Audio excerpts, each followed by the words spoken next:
Bonjour à tous, je m'appelle Satoshi Nakata, investisseur confirmé de plus de 25 ans d'expérience. J'investis notamment au marché aux États-Unis, en Asie-Pacifique, dans les marchés dynamiques et maintenant notamment dans le crypto-monnaie. Pour bien savoir l'actualité des crypto-monnaies, il faut savoir les informations du monde entier. Au niveau d'action, le plus gros marché au niveau de capitalisation, c'est bien évidemment le marché aux États-Unis qui représente 60%. Par la suite, il y a le Japon. Par la suite, il y a la Chine, etc., etc. Donc, il faut bien suivre ces marchés, les informations de ces marchés pour savoir la tendance du marché. Voilà, maintenant je vais vous présenter quelques informations importantes, récentes concernant le marché du crypto. D'abord, quand on va regarder le Bitcoin, maintenant il a atteint le 47 000 euros là. Ethereum 2700 euros, BNP, c'est-à-dire le Binance Coin actuellement qui a beaucoup de succès, qui deviendra, on dit que ça deviendra un deuxième Ethereum bientôt. Il y a aussi le Doge, le chouchou de notre Elon Musk, et le Ripple aussi qui continue à augmenter. Quand on regarde la performance de un mois, alors que le Bitcoin n'a augmenté que 0,24%, Ethereum 62%, le Binance Coin BNB 107%, et ce qui est vraiment étonnant, c'est le Doge. Le Doge, au niveau de technologie, Doge n'a pas une technologie super avancée, mais dû à son mime avec le Shiba Inu du Japon et que Elon Musk n'arrête pas de tweeter à chaque fois le prix augmente. Et là, voilà, il a fait 6 fois plus que dans un mois. Faisons un tour dans le marché de capitalisation. On voit que le Bitcoin, c'est toujours le premier. Ethereum qui est derrière, qui représente déjà maintenant à peu près 30% déjà du Bitcoin, ce qui devient un gros crypto-monnaie. Après, il y a le Binance, Ripple qui suivent. Dogecoin aussi, c'est très étonnant. Maintenant, on dit la capitalisation boursière, il est beaucoup plus grand que le Bank of America, bien sûr, et bien évidemment beaucoup plus grand que la taille de la voiture du marque Honda, etc. Donc, à telle ampleur. Où nous en étions avec le Bitcoin. Donc, Bitcoin actuellement, voilà, on regarde la tendance ici, nous sommes à peu près dans le prix, dans le tranche de combien là, dans les 54 000 $, ce qui fait, là il se pose la question, est-ce que ça devient un bubble? Donc on est dans la liste des oranges. Par la suite, il faut commencer à s'inquiéter. Quand ça devient de plus en plus rouge foncé, ce site indique de les vendre, et vraiment le en rouge, il faut les vendre. Et quand ça redescend dans la barre de bleu, il faut vraiment les acheter. C'est plus bas que le prix de marché, etc. Donc là, on est dans un prix assez élevé, on peut dire. Beaucoup d'experts estiment que Ethereum pourrait avoir un gros avenir. Des experts qui disent qu'il va avoir 10 000 $ d'ici à la fin d'année, et même 100 000 $ d'ici dans quelques années. Là, le Fundstrat prévoit que Bitcoin va avoir 100 000 $ et qui peut atteindre un marché qui pourra commencer à dominer le marché de crypto-monnaie. Ça, c'est un ratio entre Ethereum et Bitcoin. Il représente déjà 30%, ce qui est énorme. Et dans le défi, Ethereum est vraiment utilisé pour les défis, pour le développement des défis. Et maintenant, ce volume représente capitalisation près de 70 milliards de $, ce qui est un marché énorme. Tous sont basés par le Ethereum. Et là, vous voyez en temps réel le capitalisation en US dollars, 72 milliards d'euros, rien qu'avec le défi. Bon, le premier, on voit, c'est Maker, deuxième Aave, Compound, Uniswap, etc., etc. Autre actualité avec Ethereum, le founder de ARK Capital, ARK, c'est un fonds d'investissement très reconnu aux États-Unis qui investit notamment dans les 3D, dans les roquettes, dans des domaines de futur. Un des fondateurs estime que Ethereum, avec le monde de défis, va atteindre 100 000 $ d'ici 2024. Et donc, est-ce que c'est un bon timing d'acheter le Ethereum? Là, il répond oui, il faut investir dans Ethereum. Là aussi, il nous indique que voilà pourquoi Ethereum a un gros potentiel et le prix augmente. Il y a au moins 5 principales raisons. Un, c'est parce qu'au Canada, le ETF Ethereum a été coté dans la bourse au Canada. Là, on attend aussi aux États-Unis. Il y a beaucoup de banques américaines comme Fidelity qui ont fait la demande de rentrer dans la bourse avec le ETF. Donc, on attend. Le deuxième point, donc, il y aura le update de London Hard Fork. Le troisième point, Uniswap qui va lancer son version 3. Le quatrième point, c'est le défi, le monde de défis qui est vraiment en activité. Et le cinquième point, Ethereum 2.0 sera vraiment bientôt dans la version. Et il y a beaucoup d'investisseurs qui s'intéressent là-dessus. Donc là, pareil, conclusion, est-ce que Ethereum, c'est un bon investissement? Là, ils estiment cette entreprise estime qu'en 2021, il va atteindre 22 000 $ et en 2022, 27 000 et 7 200 dû avec le marché qui va baisser avec le Bitcoin et entre 2024 et 2025, 70 000 $.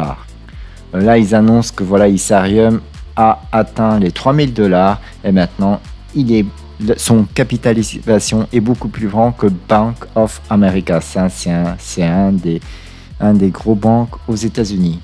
Toujours avec Ethereum, on a vu l'annonce aussi que le blockchain, la Banque européenne d'investissement, émet 100 millions € de dettes sur Ethereum aussi.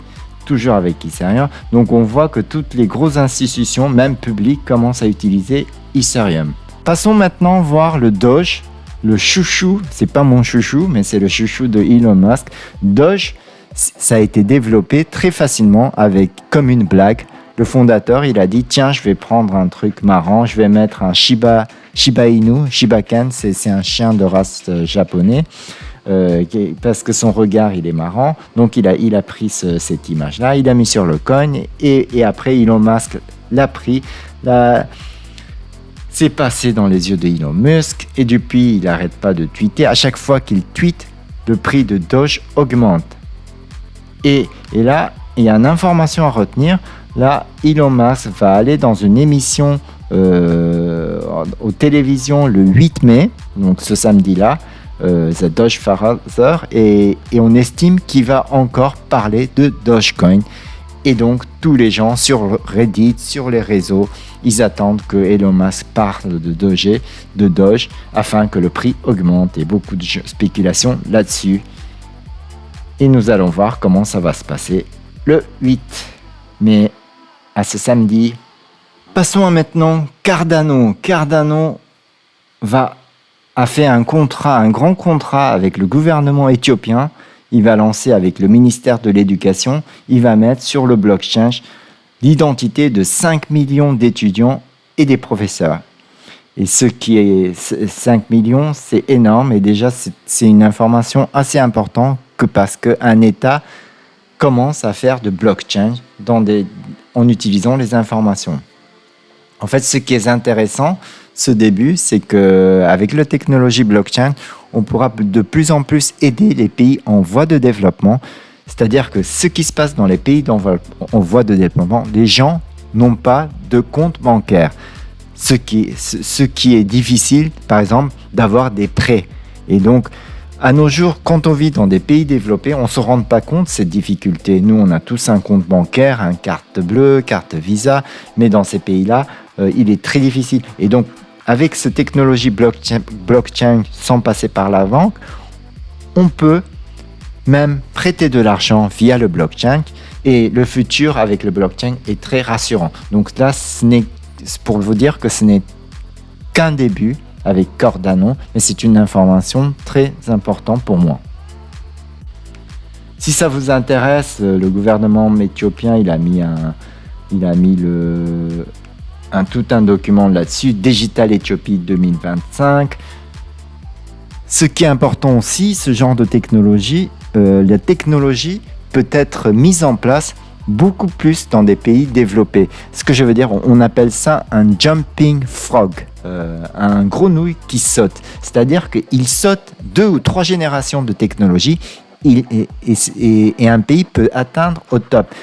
Qu'est-ce que ça veut dire? Ça veut dire qu'en France, ou au Japon, ou aux États-Unis, dans des pays développés, on arrive très difficilement à mettre de monnaie digitale, numérique par application.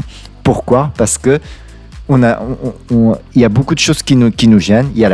Parce qu'on a déjà la carte bleue, il y a le Visa, il y a le Master, il y a la banque qui est vraiment implantée. Et pour faire changer cette habitude, il faut de l'énergie. C'est vraiment un change management. Et la Chine, je donne un exemple en Chine.